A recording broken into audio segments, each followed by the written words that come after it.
Video में हम लोग देखेंगे क्लास 8 आपकी जो हिस्ट्री है उसकी बुक का chapter 5 when people rebel 1857 and after. इसका ये पार्ट 2 है। इससे पहले हम पार्ट 1 में काफ़ी कुछ कवर कर चुके हैं कि किस तरीके से अंग्रेज़ों ने दुखी कर रखा था हमारे देश के लोगों को, कैसे वो राजा के बेटों को राजा नहीं बनने दिया करते थे, अगर एडॉप्टेड सन हुआ करते थे, किस तरीके से वो अलग अलग जगहें हड़पते जा रहे थे, हमारे देश के लोगों को काफ़ी परेशान कर रहे थे। तो ये सारी की सारी चीज़ें हम लोगों ने देख ली। फिर हम लोगों ने देखा कि कैसे हमारे हर चीज़ में वो दखलंदाजी कर रहे थे। तो हमारे सिपाहियों ने क्या डिसाइड किया कि अब बस बहुत हो गया, हम लोग विद्रोह करेंगे अंग्रेज़ों के खिलाफ। तो फ्रॉम मेरठ टू दिल्ली क्या हुआ था, 29 मई 1857 को एक यंग सोल्जर थे जिनका नाम था मंगल पांडे। इन पे मूवी भी बनी हुई है, मे बी आप लोगों ने देखी हो।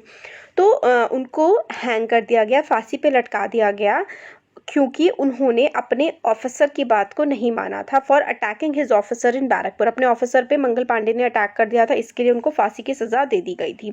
कहाँ पर हुआ था इंसिडेंट? बैरकपुर में हुआ था। कुछ दिनों बाद कुछ सिपाही जो थे ऑफ द रेजिमेंट, उनकी ही रेजिमेंट की, देखिए क्या होता है ना, आर्मी में ना रेजिमेंट होती है काफ़ी सारी। तो जो मंगल पांडे की जो रेजिमेंट थी उसी के ही क्या हुआ, मतलब काफ़ी सारे लोगों ने वहाँ पर भी, उनको पसंद नहीं आई थी ये बातें। फिर कुछ दिनों बाद ही न्यूज़ आई, some sipahis of the regiment at Meerut refuse to do the army drill using the new cartridges. तो मेरठ से भी खबर आई कि जो आर्मी के लोग हैं, काफ़ी सारे सिपाहियों ने मना कर दिया कि हम ड्रिल नहीं करेंगे। ड्रिल होती है आर्मी में ना, वो जो उनकी वही लेफ़्ट राइट लेफ़्ट करके घूम रहे होते हैं, वो ड्रिलिंग होती है। ड्रिल करने से मना कर दिया। जो नए कार्टेजेस आए थे, कार्टेजेस होती हैं गोलियां। क्या हुआ था ना, इस कार्टेजेस में ऐसा था कि इसको मुंह से हटाना पड़ता था, इसके ऊपर एक लेयर लगी होती थी, उसको मुंह से हटाना पड़ता था। अब ऐसा कहा गया, ऐसी रूमर फैली कि इसके ऊपर पिग का और काऊ का फैट है। तो ये हमारे धार्मिक स्थिति के लिए ठीक नहीं था, है ना। तो मतलब हिंदुओं ने भी, मुसलमानों ने भी मना कर दिया कि हम इस कार्टेजेस का यूज़ नहीं करेंगे। तो यही इसमें आगे बताया गया है। तो 85 सिपाहियों को सर्विस से निकाल दिया गया और उन लोगों को 10 साल की सज़ा दी गई, क्योंकि उन्होंने अपने ऑफिसर्स की बात नहीं मानी थी। अब ये कब हुआ था? ये हुआ था 9 मई 1857 को। अब इसके रिस्पॉन्स में जो बाकी इंडियन सोल्जर्स थे ना मेरठ में, उन्होंने काफ़ी एक अलग सा काम कर दिया। क्या हुआ, 10 मई को काफ़ी सारे सोल्जर्स ने मार्च करी, मतलब मेरठ में जिस जेल में उनके साथियों को रखा गया था वहाँ पर काफ़ी सारे सिपाही गए।